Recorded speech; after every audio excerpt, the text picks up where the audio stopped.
In this video, I want us to talk about this one particular very cunning tactic that a lot of women use, maybe even some guys, but um, it's called a foodie call, right? And I'm sure you've probably seen this, but if you haven't, let me give you a little story. So I'm at a buddy's house. This was many years ago, of course.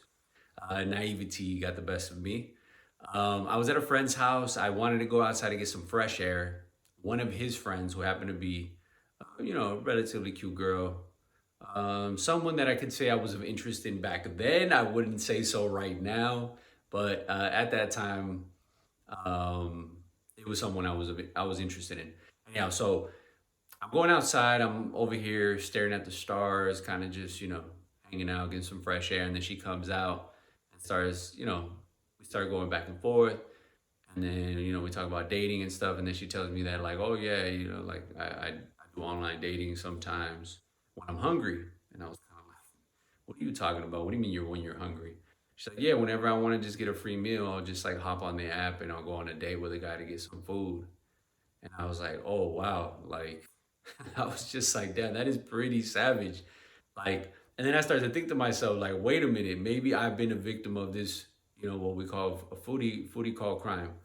And so the real way to make sure that this doesn't happen to you, right? So you don't fall victim to this tactic, right? When one of these, these women are hungry, is that I don't even know if I can call them that, frankly, because that is not very gentlewomanly of them. Um, the thing that I would do is instead of doing dinner, you obviously want to opt for a coffee date, right? Because if, let's say, the intended effect is to get a foodie call out of you, they would cancel on you, right? Because they don't want coffee, they want food, they want dinner. Um, and so that could be a way to make sure that you could weed those type of girls out. Is for sure set up a coffee date first and foremost.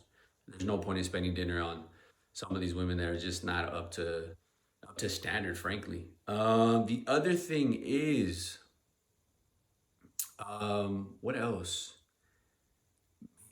Man, I don't know. I mean, it's just like the main thing you got to look out for with that is that part, right? Is weeding them out that way. I don't think that this would happen in real life, frankly. I think these type of girls are on the prowl online because of the anonymity, right? They know that they're not gonna see you again, so they'll get that free meal out of you. Oh, the other thing too is, let's say for example you do end up going on a date, you don't take my advice about the coffee and instead opt for dinner because you just don't care. You got it like that, right? You think you got it like that. Your game is that tight. I would say that if you go in for a kiss or you try to make a move and they reject you, then that's a pretty clear indicator where you stand. So that's always a good litmus test as well. Is do they uh, are they inclined to your advances, right? Are they interested in you? Because if they aren't, then that's also a very clear indicator. I remember this one time, and yeah, I went on a date with this girl, and I was actually really into her. I actually did like her a lot. I thought there was some potential there. I got quite excited. Went on a date. I mean, I got her like a flower, just like on some corny stuff that I'm frankly embarrassed to admit. Um, and we went on a date, and everything was cool. I thought the date was cool. I didn't make a move because this was back when I was a weenie, so I was just like, no, like I need some time. Maybe I gotta get to know her. So I was like that. The way I see things now is like I should have made a move because then right away I would have realized like, okay, this is not even worth investing any more time in. All right. So I didn't.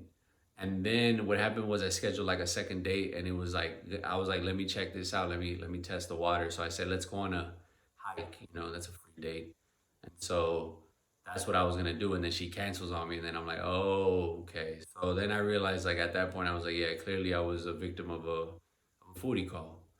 And it's a cold world we're in, you guys, because you you put in you buy one of these girls a meal and you get nothing in return.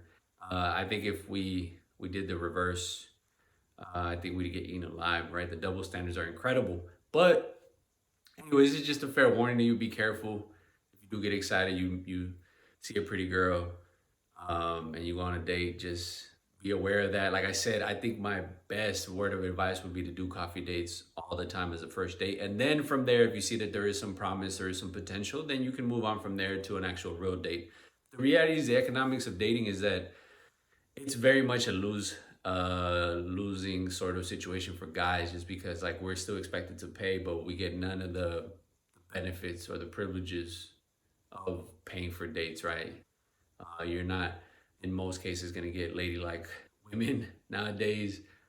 Very few women are worth dinner. Frankly, the way I see it now, it's like, yeah, very few women are deserve that type of treatment. The way that they roam around the streets. I just think you have to be very careful. And like I said, this is coming from experience. I'm in a dating market that's like hyper competitive as well. So unfortunately, that is sort of the standard, that you're supposed to just like spend tons of money. But I disagree with that. I'm just not into that. And so if that means that I'm just gonna lose out on a lot of options, I'm okay with that, because I'm not gonna play that game. And so it just really depends on how you operate and how you want to sort of go about the dating marketplace, because it is very competitive, especially if you're in a metropolitan city. You know what I mean. And if you're not, maybe you're one of the lucky ones. But anyhow, I wish you well on your journey, and I'll see you in the next one.